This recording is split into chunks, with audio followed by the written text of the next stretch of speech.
क्योंकि जिसको मां गंगा ने बुलाया था उसने उस मां गंगा को भी नहीं बख्शा।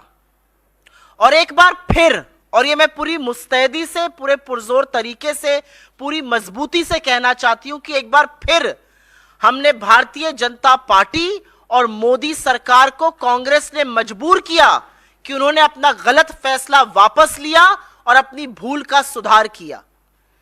यह बहुत बड़ी बात है कि कांग्रेस ने जिस चीज का विरोध किया था, कांग्रेस ने जिस चीज पर मोदी सरकार का पर्दाफाश किया था, अंततोगत्वा मोदी सरकार को घुटने टेककर वो निर्णय वापस लेना पड़ा। और बात गंगा जल पर 18% जीएसटी की है। ये धर्म के नाम पर इतनी अनिवार्य चीज है जो हर पूजा पाठ में, हर चीज में इसका इस्तेमाल होता है। जब पता चला कि इस पर 18% जीएसटी लगेगा तो कांग्रेस ने इसका विरोध किया। अपने सारे प्लेटफॉर्म से हमने इसका खिलाफत करी, हमारे नेताओं ने खिलाफत करी, हमारे कार्यकर्ताओं ने खिलाफत करी, और यहां तक कि कांग्रेस अध्यक्ष ने भी इस मुद्दे को मुस्तैदी से और मजबूत तरीके से उठाया। लेकिन अपने चिर परिचित अंदाज में भाजपा के बददिमाग प्रवक्ता, उनकी ट्रोल आर्मी और उनके फेक न्यूज के जो सरगना हैं, उन्होंने यह साबित करने की कोशिश की कि असल में गंगा जल पर तो जीएसटी है ही नहीं, वो पूजा सामग्री के अंदर आता है। और थोड़े दुख के साथ कहना पड़ता है साथियों कि उनकी बातों को आप लोग ब्रह्म वाक्य मानकर उनका वर्जन चला देते हैं। तो आपने चला दिया कि भाई गंगा जल पर तो कोई जीएसटी नहीं है, सरकार ने क्लैरिफाई कर दिया। सरकार और उसके प्रवक्ता और उसके लोग झूठ बोल रहे थे।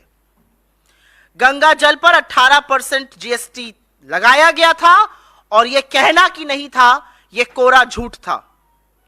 आपकी जानकारी के लिए बता दूं कि आपके द्वार गंगा जल योजना 2016 में मोदी सरकार ने शुरू की थी। इसका एक उद्देश्य था कि गंगा जल सहूलियत से मिले लोगों को, और दूसरा डाकघर की आमदनी बढ़ाना था।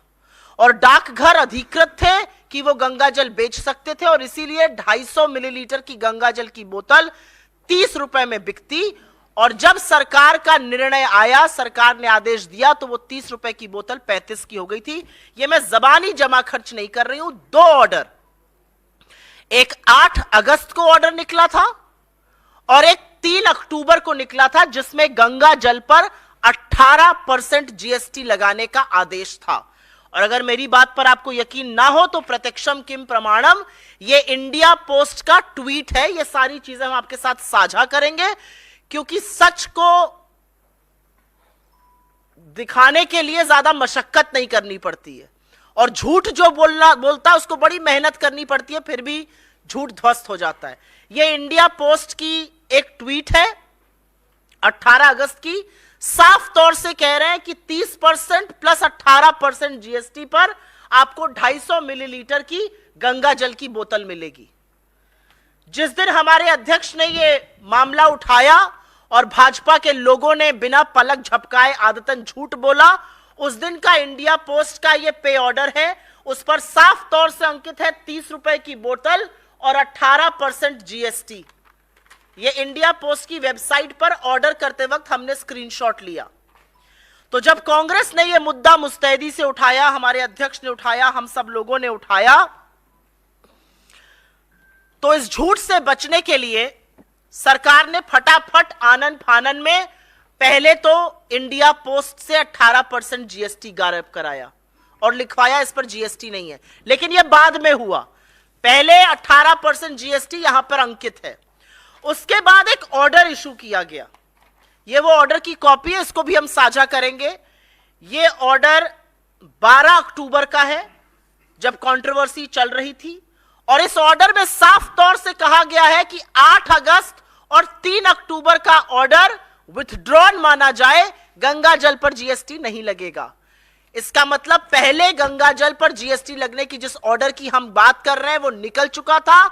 30 रुपए का गंगा जल 35 में बिक रहा था, और ऑनलाइन अगर आप इसको खरीदते कहीं बाहर से तो 125 रुपए का 250 मिलीलीटर, 2 बोतलें लेते तो 210 की और 4 लेते तो 345 की जीएसटी लगकर बिक रही थी। ये असलियत है। सरकार ने आनन फानन में अपना ये निर्णय बदला। क्या कहा गया था? कहा गया था कि ये पूजा की सामग्री है और पूजा की सामग्री पर तो जीएसटी लगता ही नहीं है। वो भी एक कोरा झूठ है। ये सीबीआईसी जो इनडायरेक्ट टैक्स की वेबसाइट है, जो जीएसटी जिसके अंतर्गत आता है, उसकी वेबसाइट का स्क्रीनशॉट मेरे हाथ में है। इसमें 10 चीजें हैं पूजा की सामग्री में जिस पर जीएसटी नहीं लगता है। यह कल रात की ली हुई प्रिंट आउट है। उसमें रुद्राक्ष की माला है, और आपकी सहूलियत के लिए, जिससे कि लोगों को दिखा हुआ ज्यादा याद रहता है, ये सारी चीजें हम लेकर आए हैं कि पता रहे। क्योंकि गंगा जल पर जब झूठ जो बोल सकता है, मां गंगा के नाम पर जो झूठ बोल सकता है, वो तो हर चीज पर झूठ बोल सकता है। तो ऐसे लोगों को साक्ष्य दिखाना बड़ा जरूरी होता है। रुद्राक्ष की माला पर जीएसटी नहीं है। रुद्राक्ष या तुलसी माला पर जीएसटी नहीं है। पूजा सामग्री में नंबर 1 ये है। उसके बाद यज्ञोपवीत पर, यह आप सब लोग जानते हैं जो पूजा पाठ करते हैं, इस पर जीएसटी नहीं है। बिना ब्रांड के शहद पर जीएसटी नहीं है। आपकी तरफ इसको पता नहीं क्या कहा जाता है, हमारी तरफ इसको कलावा कहा जाता है, रक्षा सूत्र भी कहते हैं, इस पर भी जीएसटी नहीं है। विभूति ज्यादातर साउथ इंडिया में लगाई जाती है, इस पर भी जीएसटी नहीं है। रोली पर जीएसटी नहीं है। चंदन के टीके पर जीएसटी नहीं है। दिए की बाती पर जीएसटी नहीं है। और जो खड़ाऊ लकड़ी का, और यह सिर्फ प्रतीकात्मक है, जो खड़ाऊ लकड़ी का साधु संत पहनते हैं या वो लोग जो पहनते हैं, जो अनुष्ठान करते हैं, इस पर भी जीएसटी नहीं है। बाकी सब चीजों पर जीएसटी इसमें अंकित है। चरणामृत पे जीएसटी नहीं है। अभी तक इसमें गंगा जल का कोई विवरण नहीं आया है। ये मैं वेबसाइट से जीएसटी की लेकर आई हूं। नील जीएसटी इन 10 चीजों पर है जो मैंने आपको दिखा दिया। गंगा जल का इसमें जिक्र नहीं है। तो ये जो झुट्ठे और महाझुट्ठों की फौज है, इनसे जरूर पूछना चाहिए कि जब हमने आपकी पोल खोली तो आपने बोला गंगा जल पर जीएसटी नहीं लगेगा, नहीं तो इस गंगा जल पर भी आप 18% टैक्स लगा रहे थे। अब आप सोचिए कि जो धर्म के स्वयंभू ठेकेदार हैं, वो सबसे ज्यादा धर्म के अनुयायियों को ठगते हैं। क्या है ये गंगा जल? हिंदू धर्म में गर्भधारण से लेकर मृत्यु तक 16 कर्मकांड होते हैं और उन सब में गंगा जल अनिवार्य है। घर की शुद्धि के लिए, आचमन के लिए। चरणामृत में जब तक गंगा जल नहीं पकता, वो आप देवी देवताओं को चढ़ा ही नहीं सकते। तो इन सब चीजों में गंगा जल अनिवार्य है। और सरकार की प्लानिंग तो ऐसी थी कि इस पर भी टैक्स वसूली करी जा रही थी। इस पर भी 18% टैक्स श्रद्धालुओं से लिया जा रहा था। कांग्रेस ने जब इस मामले को उठाया, इनके सच का पर्दाफाश किया, इनका भांडाफोड़ किया, तब जाकर कहीं पर इन्होंने वो टैक्स हटाया। और मैंने आपको ये सारे तथ्य कागजों के साथ दिखा दिए हैं, अनाउंसमेंट्स के, जीएसटी ऑर्डर के, और फिर कैसे विथड्रॉ किया गया। नवरात्र चल रहा है, बहुत पावन पर्व है। 9 दिन देवी के 9 रूपों की उपासना की जाती है। अलग अलग मान्यताओं से मनाया जाता है, अलग अलग रीति रिवाजों से मनाया जाता है। कहीं पर माँ का मायके आना, तो जैसे बेटी घर आती है हर्षोल्लास होता है, वैसे आपको बंगाल के पंडालों में प्रतिमा और पंडालों में दिखेगा। कहीं पर रात भर गरबा और डांडिया किया जाता है, कहीं पर व्रत उपवास किया जाता है, कहीं पर गोलू सजाया जाता है। लेकिन 9 दिन उपासना मां की जरूर होगी। तो इस बार जब उपासना होगी और गंगा जल पर जीएसटी नहीं देना पड़ेगा, तो श्रद्धालुओं के मन से हमारे लिए आशीर्वाद और आशीष जरूर निकलेगा। और उसी आशीष का परिणाम है कि हम इनके हर झूठ का भांडाफोड़ करते रहेंगे, क्योंकि यह सच की लड़ाई है। और सच में ये हमेशा हमेशा झूठ बोलने का काम करते हैं। तो आपके सामने ये तथ्य लाना जरूरी था। थोड़े दुख के साथ ये बात ये भी कहती हूं कि ये इन्वेस्टिगेशन, ये फैक्ट चेक तो आप कुछ साथियों को करना चाहिए था, हम लोगों को करना पड़ रहा है। लेकिन कोई बात नहीं, बहुत सारे लोग हैं जो ऐसा काम नहीं कर रहे हैं। आश्वस्त रहिए, हम ये काम जरूर करते रहेंगे और सरकार का जो असली चेहरा है उसको बेनकाब करते रहेंगे। और असली चेहरे में धर्म के ये स्वयंभू ठेकेदार धर्म के नाम पर सबसे ज्यादा लोगों को ठगते हैं। मां गंगा को भी इन्होंने बख्शने का काम नहीं किया। आपके सवालों का स्वागत है। पहले आशा करती हूं कि पर्व चल रहा है नवरात्र का, आप इसी मुद्दे पर सवाल पूछेंगे।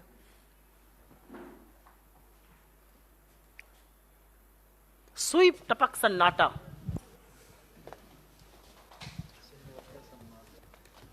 आपको लगता है कि भाजपा ने झूठ बोला था? लेकिन अगर गंगाजल इंडिया पोस्ट देता है, घर तक भिजवाता है, एक सेवा देता है तो उस सेवा पर टैक्स क्यों नहीं लगना चाहिए? मतलब वो एक अलग बहस है कि लग रहा था, आपके खाने के बाद अब नहीं लगता, लेकिन अगर एक सेवा दी जा रही है उस पर टैक्स लगाया जा रहा है तो इसमें इशू क्या है?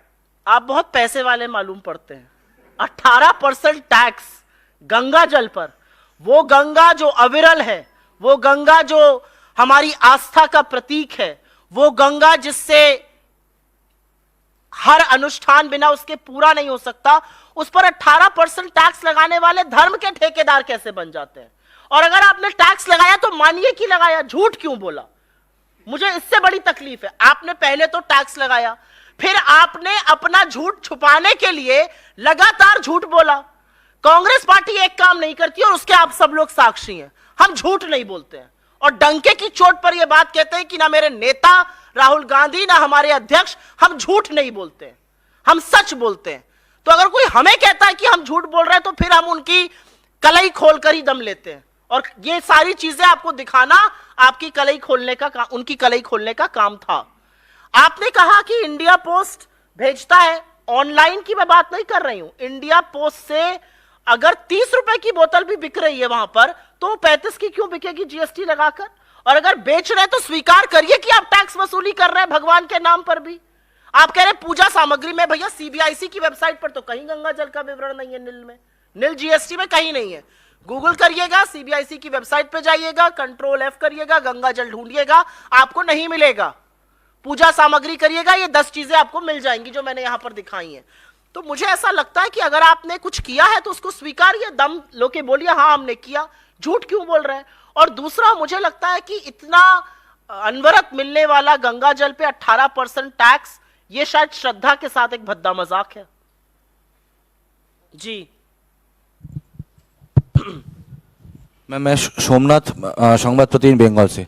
सच झूठ या ठगने वाला बात सब आपका बात मैंने मान लिया, लेकिन आज 2023 में हम हैं, यहाँ पे लेके कोई पार्टी धर्म को लेके पॉलिटिक्स करता है। आप यहाँ पे बैठ के उसी टाइप का पॉलिटिक्स धर्म को लेके कर रहे हो। 2023 में खड़े होके ये कितना मतलब ठीक लग रहा है? क्या नाम बताया था आपने अपना? सोमनाथ रॉय, संवाद प्रतिनिधि बंगाल। सोमनाथ जी, मैंने धर्म पर न कभी राजनीति करी है और ना कभी करूंगी, और दम है इस बात का कि मेरी पार्टी भी ये काम नहीं करती है। ये प्रेस कॉन्फ्रेंस मैं ये साबित करने के लिए कर रही हूं कि भारतीय जनता पार्टी झूठ बोलती है। और जब उन्होंने कहा कि मेरे अध्यक्ष ने गलत खबर चलाई थी, तो मैं साबित करना चाहती हूं कि वो झूठ बोलते हैं। ये धर्म की बात नहीं है, ये आस्था के साथ खिलवाड़, झूठ बोलना, टैक्स लगाना, उसको विड्रॉ कर लेना और फिर यह साबित करना कि सामने वाला झूठ बोल रहा है, यह प्रेस कॉन्फ्रेंस है। मैंने कहा कि यह हमारी बहुत बड़ी जीत है कि सत्य के कारण हमने घुटने टेकवाए भारतीय जनता पार्टी को, गलत को सही कराया, भूल में सुधार कराया। यह कांग्रेस के सच की ताकत है। मैडम,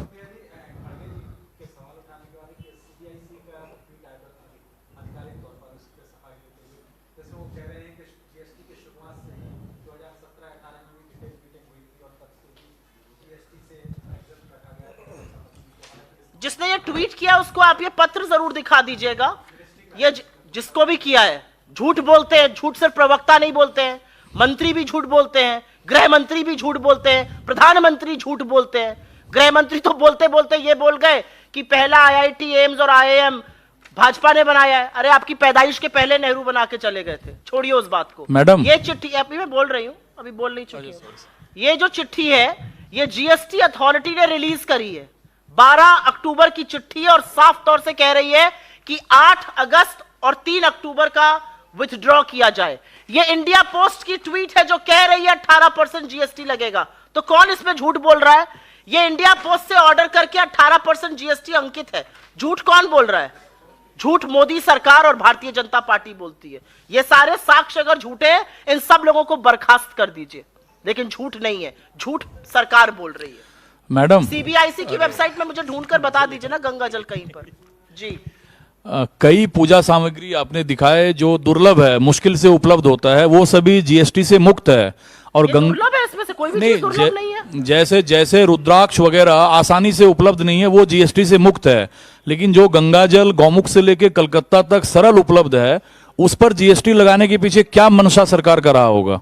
नहीं, आपकी जानकारी के लिए बता दूं कि अब जो गंगा जल इंडिया डाक के थ्रू मिलता है वो सिर्फ गंगोत्री का ही मिलता है, क्योंकि वहां से गंगा जी का उत्थान हुआ है, तो शायद उन्होंने अब चेंज कर दिया। पहले ऋषिकेश और गंगोत्री का मिलता था। मुझे तो नहीं लगता इनमें से कोई भी चीज दुर्लभ है। ये सब पूजा में हर व्यक्ति जो पूजा पाठ करता है, मैं तो अपने घर के मंदिर से उठा के ले आई। दुर्लभ आप ये कह सकते हैं कि ये सारी चीजों पर अगर आपने जीएसटी कर मुक्त किया, तो गंगा जल पर आप जीएसटी क्यों लगा रहे थे? और अगर लगा रहे थे तो दम रखिए स्वीकारने का कि हाँ हम लगा रहे थे, अब हम उसको हटा रहे हैं। इतना आक्रोश हुआ, हमारे आक्रोश, हमारे भांडा फोड़ने के बाद आप हटाते हैं और सामने वाले को झूठ कहते हैं। मतलब ये तो गजब बात है। झूठ भी आप जीएसटी भी लगाएंगे, आप जीएसटी हटाएंगे भी, आप झूठ भी बोलेंगे, और फिर जिसने आपको झूठ बोलना, आपका पर्दाफाश किया, वो झूठा है। ये कौन सी प्रणाली है, ये समझ में नहीं आती। और कोई सवाल इस पर? कोई और सवाल? जी पूछे। सुप्रीम कोर्ट का जो फैसला है सेम सेक्स मैरिज को लेकर के, इस पर कांग्रेस की क्या राय है? आई थिंक हम अभी फैसला पढ़ रहे हैं, और जब हमारा उस पर अध्ययन हो जाएगा तो हम इस पर बिल्कुल अपना स्टैंड बताएंगे। सुप्रिया जी, एक स्टेटमेंट आया है शशि थरूर साहब का, जिसमें उन्होंने कहा है कि जहां तक प्रधानमंत्री चुनने का सवाल है, अगर पार्टी बैठ के फैसला लेगी, पर मोस्ट लाइकलीहुड या तो खरगे साहब होंगे, पहले दलित प्रधानमंत्री बन जाएंगे, नहीं तो राहुल गांधी होंगे, क्योंकि कांग्रेस पार्टी एक फैमिली रन पार्टी है। और बहुत क्लैरिटी से उन्होंने ये बात कही है, जैसे कि कोई बड़ी बात नहीं। तो क्या ये मानेगी कांग्रेस की एक फैमिली रन पार्टी? अभी आप थोड़ी देर पहले कह रहे थे कांग्रेस का कोई नेता झूठ बोलता नहीं। शशि थरूर कांग्रेस के नेता हैं और उन्होंने कहा कि पार्टी परिवार चलाती है। कांग्रेस के नेता होने के नाते कोई कुछ भी कह सकता है, झूठ तो नहीं बोल रहे हैं। ठीक है, जैसा उनको लग रहा है वो कह रहे हैं। मुझे ऐसा लगता है कि अभी ये मुद्दा ही नहीं है। 2024 के चुनाव में जाते हुए मुद्दा है कि बेरोजगारी कैसे कम होगी, मुद्दा है महंगाई कैसे कम होगी, मुद्दा है अडानी की जांच कब होगी, मुद्दा है 5 महीने बाद जलते हुए मणिपुर। आप जैसे प्रबुद्ध पत्रकार के साथी जो इजराइल पहुंच गए, वो मणिपुर कब पहुंचेंगे? प्रधानमंत्री को विश्व भर की चिंता है, अपने राज्य मणिपुर कब जाएंगे? मुद्दा यह है। मुद्दा ये कोई नहीं है कि कौन क्या कब बनेगा। मुद्दा यह है कि 2024 के चुनाव के पहले भारतीय जनता पार्टी के दंभ और अहंकार को कैसे चूर किया जाएगा। उनके दंभ और अहंकार में जब एजेंसियां उनके घटक दल बन चुके हैं, उसके बावजूद हम उनको कैसे शिकस्त देंगे, और कैसे रोजगार की, महंगाई को खत्म करने की, अडानी की जांच की, मणिपुर की हिंसा को खत्म करने की बातें, आर्थिक असमानता को पटाने की बातें करेंगे। मुद्दा यह है, मुद्दे से विषयांतर ना होइए। एक मिनट, क्योंकि आपने जवाब नहीं दिया सुप्रिया जी। मैंने पूरा जवाब दिया। मैं बस ये कह रही हूँ, आप बेबाकी से अपनी बात रखती हैं। शशि थरूर कांग्रेस के एमपी हैं। ये कहकर आप मुझे खुश नहीं कर दीजिएगा और मैं कुछ और नहीं बोल दूंगी। मैंने अपना जवाब दे दिया आपको। नहीं, पर इस पे आप all that I will say on this matter. Thank you, Mosmi. Ma'am, yesterday a delegation of opposition leaders have met the Palestinian envoy, and they have expressed they have gone to the Palestine embassy, and they have expressed their solidarity. But after that, they have released a statement in which they said that whatever Israel is doing, that is basically a genocide. So what is the stand of the Congress party on this? I think the Congress party stand has been made very clear, and I don't need to keep reiterating it from every platform. I think the question that should be asked is that what is the stand of the government of India? Because quite interestingly, the government of India's stand is absolutely a mirror stand of what the Congress party's own stand is. However, the Prime Minister's tweets were very different from the government of India's stand. So I think the question that you need to ask is that why is the Prime Minister speaking to an audience which applauds him? वो भक्त मंडली को संबोधित करने के बजाय जो government of India का स्टैंड है उसको क्यों नहीं बोल रहे? क्योंकि जो सरकार का, जो भारत सरकार का स्टैंड है, वो कांग्रेस के स्टैंड से बिल्कुल मिलता जुलता है, उसका प्रतिबिंब है। मैम, जो राज्यों के जहाँ चुनाव होने हैं वहाँ पर मिजोरम से लेकर के तमाम राज्यों के आपने सब जगह पहली सूची जारी कर दी। मिजोरम के 40 कैंडिडेट जारी कर दिए, नवरात्रे के पहले दिन 3 राज्यों के जारी किए, लेकिन राजस्थान एक बड़ा स्टेट है, वहाँ पर अभी तक जारी नहीं कर पाए। गौरव गोगोई ने यही मंच से कहा था कि सिटिंग गेटिंग फार्मूला नहीं होगा, जिताऊ फार्मूला होगा। तो क्या सिटिंग गेटिंग फार्मूला नहीं होगा, यानी विधायकों के टिकट कटेंगे? इस नाराजगी के चलते देरी हो रही है? ना मैं स्क्रीनिंग कमेटी में हूं और ना मुझे कोई ज्ञात है कि क्या फॉर्मूला लगेगा, लेकिन मुझे यह पता है कि हमारा सिंगल पॉइंट फोकस वहां पर सरकार बनाना है और जो अच्छे काम हमारी सरकार ने वहां पर किए हैं उसको बरकरार रखना है। कल सीईसी है और उसके बाद नाम जारी हो जाएंगे, इसमें कोई इतनी बड़ी बात नहीं है। राजस्थान में चुनाव 25 तारीख को है, बाकी जगहों पर थोड़ा पहले है, 7 और 17 को है। जी हाँ,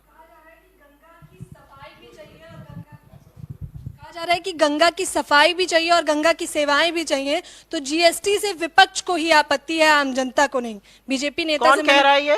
नंदकिशोर गुर्जर, बीजेपी के विधायक, जिनसे क्या कह रहे हैं? उन्होंने कहा कि गंगा की सफाई चाहिए, सेवाएं भी चाहिए, लेकिन जीएसटी से बड़ी आपत्ति है आप लोगों को। गंगा किसी की बपौती तो है नहीं, गंगा इस देश में आस्था का प्रतीक है। तो हां, गंगा साफ भी चाहिए और गंगा जल भी चाहिए, और वो अपना स्टैंड क्लियर कर दे कि क्या वो पक्ष में है 18% जीएसटी के। अगर है, वो है पक्ष में, तो वो अपनी सरकार के खिलाफ खड़े हैं, क्योंकि उनकी सरकार ने हमारे विरोध के बाद जीएसटी चुपचाप धीरे से विड्रॉ कर लिया ऑर्डर। तो जिनका आप नाम ले रही हैं वो अपनी ही मोदी सरकार के खिलाफ बात कर रहे हैं, क्योंकि मोदी सरकार ने हमारे आक्रोश और विरोध के बाद हमने उनको मजबूर कर दिया ये डिसीजन वापस लेने के लिए। तो उन तक ये खबर पहुंचा दीजिएगा।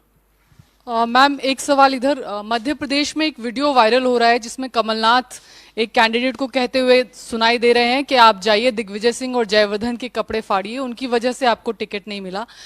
इस पर क्या कहेंगे, क्योंकि बीजेपी कह रही है कि यही कांग्रेस की संस्कृति है, खेमों में बटी हुई है कांग्रेस पार्टी। ये भारतीय जनता पार्टी कह रही है। अगर मैं खेमे गिनाने पर आ जाऊंगी मध्य प्रदेश और राजस्थान और छत्तीसगढ़ के भाजपा के, तो मुंह छुपाते नहीं मिलेगा इन लोगों को, और आप लोग उंगलियों पर गिन नहीं पाइएगा इतने खेमे हैं। खेमे मत गिनवाइए मुझसे। यहां पर मध्य प्रदेश में भारतीय जनता पार्टी बुरी तरह से हारने जा रही है और डूबते को तिनके के सहारे से इधर उधर के व्यर्थ के फ्रॉड फर्जी वीडियो वायरल कर रही है। करते रहिए ये काम, जनता ने मन बना लिया है, आपको विपक्ष में बुरी तरह से हरा कर बिठाएगी। धन्यवाद। मैम एक मिनट, नवरात्रि का पर्व है और खुद आप एक शक्ति का रूप हैं। नवरात्रि यहाँ पर बैठी हुई हर महिला, यहाँ पर बैठी हुई हर महिला, हाँ, हर महिला में भी वही शक्ति है।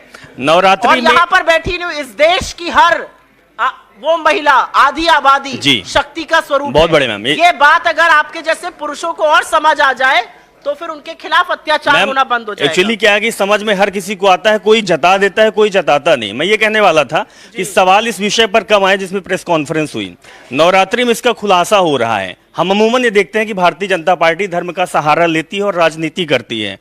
हम आपसे एक जनरल सवाल यही है कि नवरात्रि में ये खुलासा करके इन राज्यों को निपटा कर जीत हासिल करके क्या दीपावली मनाना चाहती हैं आप?